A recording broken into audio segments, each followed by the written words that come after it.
Hey guys, so it's your girl Jasmine and I'm back with another YouTube video. So today is rest day and I was trying to wait for Sunday to take my rest day, but my shoulders and back were feeling a little sore. Not hurting or anything like that. Doesn't feel like I pulled anything, but I definitely was feeling sore. So I was like, you know what?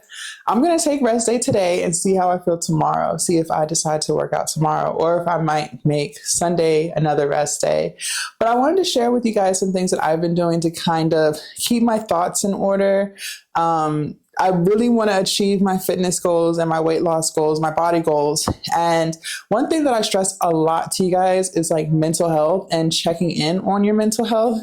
Like we do a lot of going to the gym, eating right, meal prepping, buying healthy foods at the grocery stores and things like that. But how often do we really check on our mental health to make sure that we feel good mentally, right? Because if you don't feel good mentally, it's really challenging to get through your day-to-day tasks because you're just not mentally there. And being mentally strong takes time. You have to really work for that. At least for me, I did. Like I had to really dive deep, think about like a lot of things that took place in my life. I'm not going to say things that like happened to me, but things that happened for me.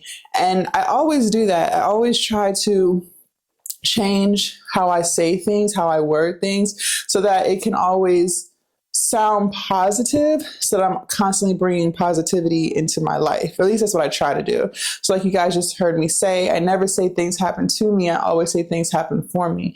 Whether that was the loss of a loved one, like what did that teach me about, dealing with loss, dealing with death, whether, I had a stressful day at work when I was working, that taught me how to cope with stress, or I needed to find a new coping mechanism when it came to stress, because at that time I was definitely a very, very, very heavy drinker, low-key alcoholic. I chuckle a little bit, but honestly, I definitely had a drinking problem. I was drinking every night. Until I fell asleep. That was like my daily routine for years. So obviously, because I did that, my mental health wasn't in check. I was depressed. There were just so many emotions going through my mind at that time, and I didn't know how to cope with them. I didn't know how to sort them out, and I didn't even know that feeling like that is normal. A lot of people feel like that. At that time, I felt like I was the only one experiencing what I was going through, hating a job, feeling stuck, feeling like there's no way out, just feeling trapped in this box. So, I did a lot of therapy, counseling, self-reflection, and realized that I'm never stuck. I'm never trapped. And I can't allow myself to feel that way, because when you start to feel like that, then you start to feel hopeless. And when you start to feel hopeless, then it's kind of like you feel like you have nothing to live for, which is not true. So for me, in these past few years, checking in on my mental health and constantly talking to myself. I talk to myself a lot, you guys. I don't know if I'm the only one who does that, but I'm constantly asking myself, how are you feeling right now? How did you feel today? When this happened, how did that make you feel? I'm constantly asking myself these questions because I want to make sure that I don't close in my emotions, not let them out, and then slowly start to go back to old coping mechanisms, which was eating, which was isolating myself, and then, also drinking. Now, I haven't had a drink in almost 2 years now, so I'm very, very happy and proud of myself for that. But the point I'm making is I want to make sure that I always use positive coping mechanisms when dealing with stressful things or stressful emotions. And having the gym to do that has really helped me.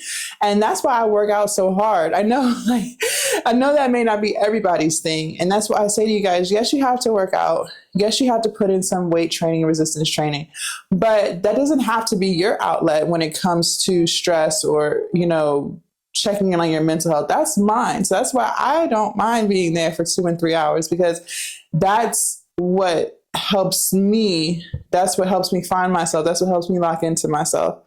But that may not be the thing for you. The thing for you might be swimming. It might not even be a physical activity. It could be painting. It could be listening to music. Whatever that thing is for you, you have to find that. You have to find something outside of food to when it comes to dealing with your emotions. And that's why we overeat, is because we don't have healthy coping mechanisms. We don't, because if we did, we wouldn't be overeating and then, shortening our lifespan, right? That's not a form of self-love. And I don't think a lot of people realize that it actually shows how much you don't love yourself. At least for me, I'm always going to say for me, because I can't speak for everyone, but I know I speak for a lot of people when I say those things, because I feel like it's true. As I started to love myself, as I started to truly value who I was as a woman, I stopped doing certain things because those things didn't show that I loved myself. Drinking heavily like that was not showing that I loved myself. Overeating the way I was overeating, binge eating, did not show that I loved myself. How can I love myself, yet I'm feeding my body with these horrible foods that's making me feel sluggish, that's making me feel even more depressed and more trapped, that's keeping me from being active, that's always making me breathe heavily. I'm always uncomfortable. I'm always hurting. That's not self-love for me. That's not how I would want someone to love me. So I know that's not how I should love myself. So some of the things that I've been doing to really check in on my mental health, and I do this to this day, nothing's changing and nothing's going to change. Like, I'm going to continue to do these things until I die. But like I mentioned, I always talk to myself, ask myself, how am I feeling? I give myself time to cry. Even if I look back at whatever I was crying about, I'm like, I don't even know why I was crying about that. In the moment, I never allow myself to feel bad for being upset or being hurt about something that happened. I used to do that all the time. I used to beat myself up and be like, don't cry. Like, that's so petty. Like, don't cry. Now I allow it to happen. I allow myself to cry. I allow myself to feel how I'm feeling, because when I bottled up my emotions, that's when I started doing the unhealthy things like overeating, drinking, feeling depressed, hating life. So I always allow myself to cry. Another thing that I do is I'll say audio recordings of how I feel, and I'll store them in my phone, and then I'll come back to them like a couple days later or a week later and see if I still feel like that. If most of the time I don't. Most of the time, however hurt I was in that moment, when I listen to it again, I'm like, oh wow, I was really hurt, because now it doesn't upset me, and that helps me to remind myself that this is what I'm going through right now. But this is not how I'm going to feel forever. You know what I mean? Sometimes I feel like if I was sad today, then I'm going to be sad tomorrow and sad the next day and sad the next week. And that's not true. It's just in that moment. And it's really for a couple of hours. You know what I mean? But in that moment, it feels like it's forever. It feels like it's a long time. It can, whatever you're going through can really hurt. It can really make you feel stressed. But it's really just in that moment. It's not going to last forever. So those are things that I do to help remind myself that, yes, I'm feeling this way right now, but I'm not going to feel this way next week. So since I know that I'll feel better, I'm still going to treat myself better today. Even though I'm upset, even though I'm stressed, I'm not going to overeat, because I know that tomorrow I'm going to regret the fact that I did that today. You know what I mean? So those are some of the things that I do. Another thing that I do is I go on walks. Even if it's cold, I'll still take my dog outside and I don't bring my phone with me. I leave my phone here because sometimes I just feel so not trapped. Never want to say trapped, but sometimes I just feel so glued to my phone, glued to my devices. It's like I never really have a moment to just be in my head, in my zone. So I started leaving my phone in my room when I go on these walks with my dog, so that I can just disconnect from social, disconnect from whoever may be trying to call, just really focus on myself. Another thing that I do to make sure that my mental health is locked in is I don't check my phone first thing in the morning. I turn my alarm off, yes, but that's it. That's it, you guys.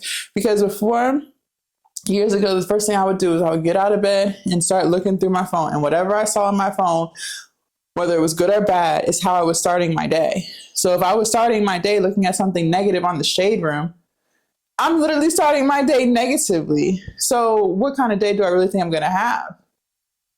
Exactly. So I try to make sure that I do not check my phone. I always wait. I go to the bathroom. I brush my teeth. I'll wash up first. So, but within all of that, it's about a 45-hour time frame of me being awake. And then I check my phone to see, okay, what's going on?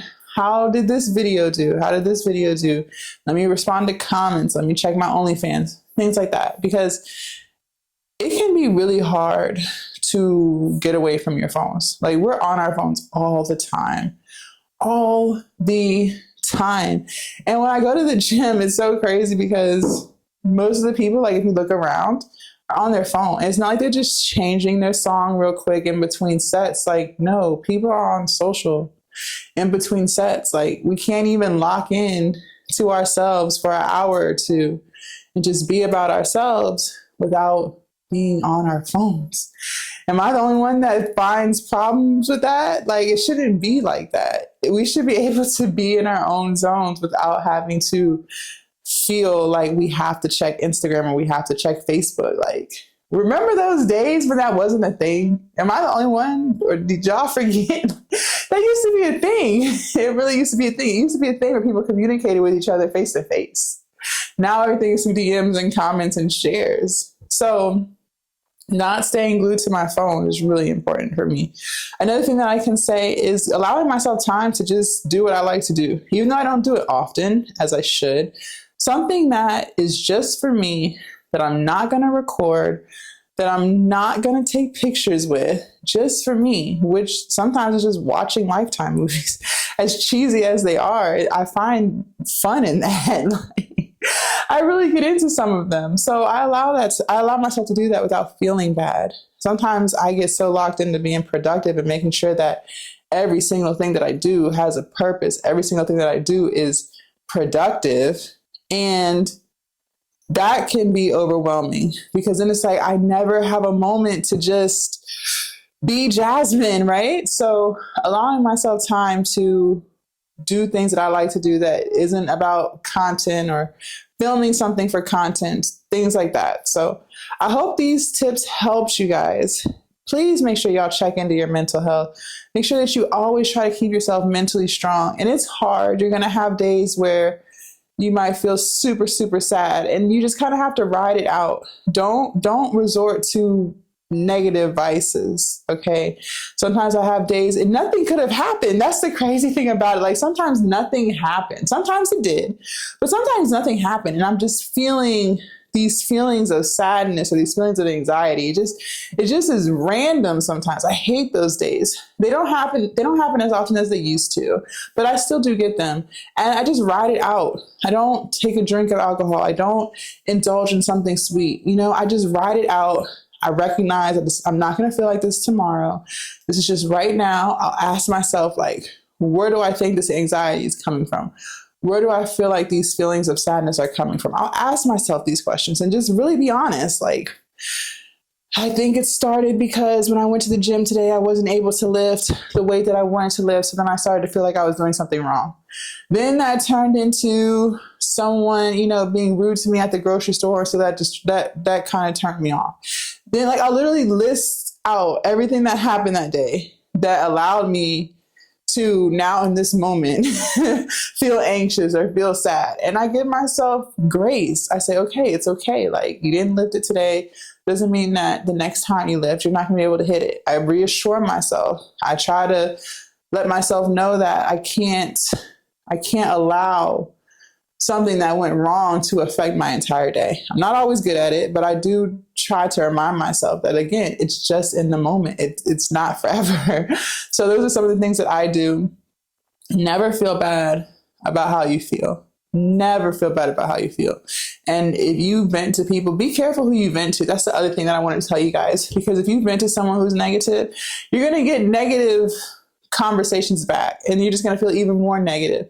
I don't vent to anyone anymore. I used to need people to talk to in order to get my point across, get my feelings across about how I'm feeling about something, how I would need people's opinions. And there's nothing wrong with needing opinions and advice. It's just you have to remember who you're asking.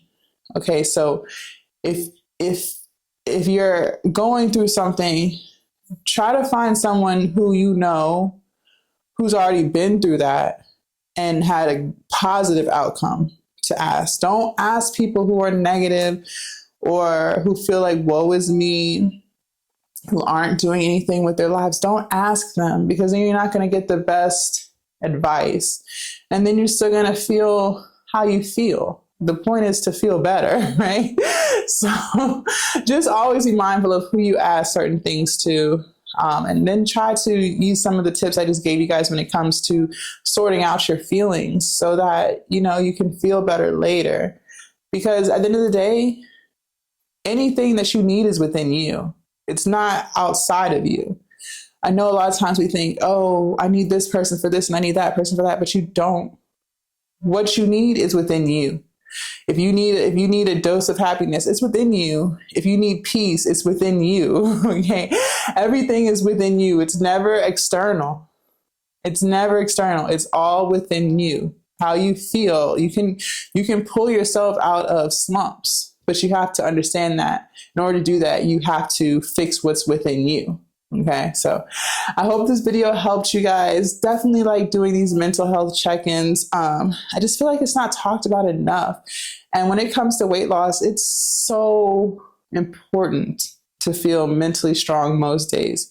It's so important. And I just really like to have videos like this where we talk about mental health, where I share some of the things that I've gone through, how I've coped with them in the past versus how I cope with them now. Mental health is everything. Mental health is the new wealth. And always remember that, okay? Thank you guys so much for tuning in. Make sure you guys hit the thumbs up button and leave a comment down below if you guys liked what you heard. Also, you guys, I have so many free things down in my description bar. How to lose weight in 30 days. I have monthly meal plans down there, vegan meal plans. I have exercise guides that don't require any equipment. I have a 50 glute exercise guide down there. I have so many free things. So make sure y'all check down below, click on the link, and you'll see everything that I have. Download them all. Download everything. I even have a healthy eating tips guide down there. So all the tips that I use to help me lose all the weight and keep it off, it's all down there in the description, okay? Thank y'all so much for watching, and I will see you guys first thing tomorrow. Bye.